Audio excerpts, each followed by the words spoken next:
Real quick before we get started, if I could grab a photo with everyone acting like I said something really interesting, because I took a photo before there was one person in the crowd, so I want to make it seem like there isn't just one person listening to me talk. So like, ready? 1, 2, 3, act like I just blew your mind. 1, 2, 3, go. Awesome, guys. All right, that's my presentation. Awesome. No, I'm here to talk to you about Python and, more importantly, pandas, and blow your mind with some data and some cleanup. So a little bit about me. My name is Giordanella. I am both a graduate of the State University of New Jersey, Rutgers University, as well as the Rutgers Coding Bootcamp. So I love Rutgers. I recently graduated, and I'm now currently a data engineer for Trilogy Education Services. Ow! And I'm a Python enthusiast, so I took everything I learned from the bootcamp and said, I'm still going to learn Python because I love it. But we're now going to turn to an awesome Python library called Pandas. This is a panda. Couldn't get a GIF, or else I had something better. But what is it? So straight off the website, it is an open source BSD library, blah, blah, blah, blah. Basically what it is an awesome library for just manipulating data, and more importantly, data cleanup, as I learned. Just recently we kind of like moved to Salesforce, and I can't stress enough how dirty some data gets. From what? From what? From, I think, like Fusionsoft and like NetSuite and like a couple of other, I don't know. I was just there to clean it up. I can't tell you anything about Salesforce, but I've heard that term more times in the past couple of weeks than I have in my entire life. But basically, the saving grace ended up being this library called Pandas. Basically, it's just going to take our Excel, our CSVs, JSONs, whatever kind of format our data is, and just make it very easy to manipulate, clean up, merge tables, join tables, all that exciting stuff that you wish you could just do like that. So what does it do? All this. So just quickly give it a read through and let me know when you're all done, and then we'll kind of take it from there. But again, like this is very, very kind of like a lot of stuff at you, but it was so important to kind of making this happen. It was like, I can't stress enough how important if you're doing a startup or anything, make sure from day one that your data is like how you see it in the future. And it won't be. So pandas will kind of come in handy. So real quick before we get into an example of some stuff it does, here are just some resources. But really kind of the best thing, I say probably most important, is grabbing kind of data sets. And I really learned it by just like necessity. Getting out there and be like, this needs to get done. I need to see how all these different kind of functions work and everything like that. So really I can say you can read up on it, and then once you kind of feel like you're comfortable with it, download Anaconda, get Jupyter Notebook, you'll figure it out. And example time. So, not to get it, but Jupyter Notebook is an awesome kind of thing for Python, and as you can see, it's going to let us kind of like write code and almost just run blocks of code at a time and immediately see the results. So if you're interested in Python, I'd say learning Jupyter Notebook is like vital. So, we're going to see some of the fun stuff it does using a CSV file I was able to grab from the internet about the Titanic. If we could get this up and running. Give it a minute. So, alright, so a couple things is the first thing you want to do is just like any other, we're going to want to import our dependencies, which is Panda. And once we got that kind of up and running with anything else we want to run, we're off to the races. So first thing we do is we have this massive CSV file of all these quote-unquote whether survivors or not from the Titanic, and we want to be able to kind of upload it and get on there. So it's a massive file, but I want to make sure we're good to go. So pretty much going to, from a previous folder, load it up. We're just going to take the header, make sure everything's there, everything kind of looks great, and go. So kind of a quick, again, import your dependencies. And give it a second to kind of load. But as you guys see, this is Jupyter, so like this is just one block of code. If I find there's like an error or anything on that, I can easily just go back like I just did and be like, oh, I need to run that. Next thing is like, all right, well, let me make sure I got my file on there. Then we kind of proceed. Good thing there. So next thing I want to know, I want to go through this entire CSV file and be like, all right, well, what percentage are male, what percentage are female? And we can easily do that with a little code there. And then let's figure out, let's group it. Let's grab our mean average of everyone, times it by 100. So we got about 74% of the survivors of the Titanic, or quote unquote, we hope survivors, were 74% female, 18% male, none of them were Jack.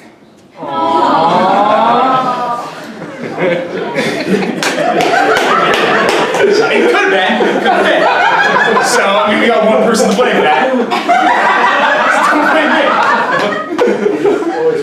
See? Alright, so now say I just want to know ages. I want to just like quickly go glance because I'm like, alright, so those percentages look good. But like, alright, well, how old were kind of people having a fun time with the Titanic instead it was invincible? Well, let's quickly just kind of grab the header of ages.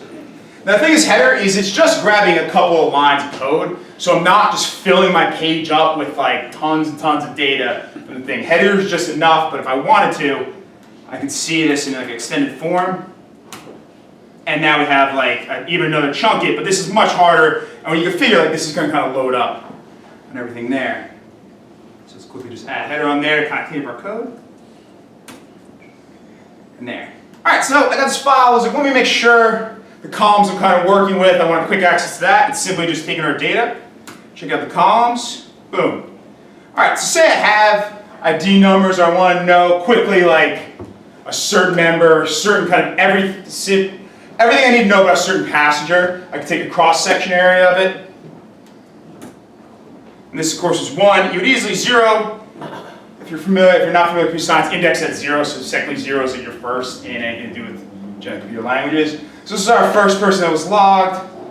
Mr. Owen Harris, blonde, 22, male, only 14% chance of surviving. Alright, so say like again, now I'm kind of figuring out what's our female to kind of male ratio, but I also want to kind of know ages. I can easily just filter, and now boom, now I have just the data I need from here. Alright, now I want to know, say I'm like, alright, well what was the average age of the person on the Titanic? I'm like, well, without having to kind of go and like add up those numbers and anything else, I can quickly just plug in this nice little equation.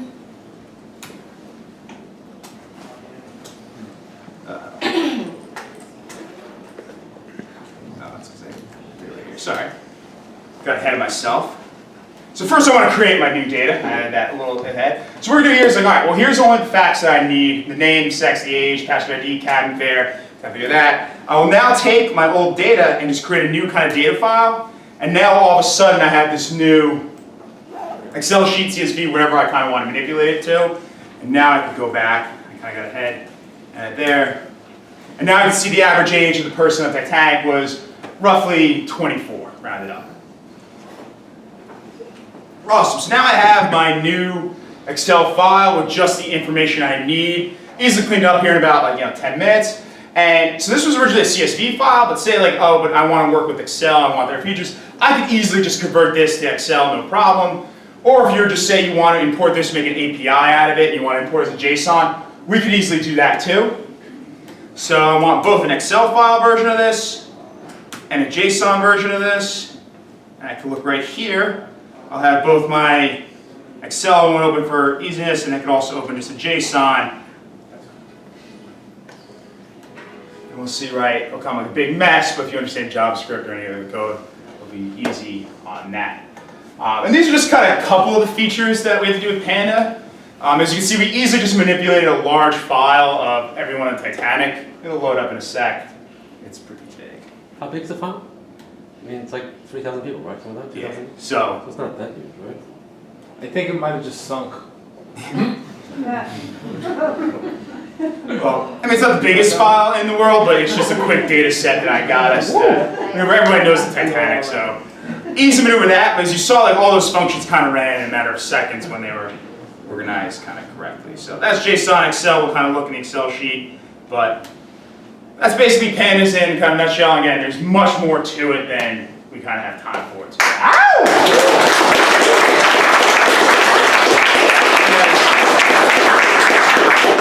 Any questions on data cleanup?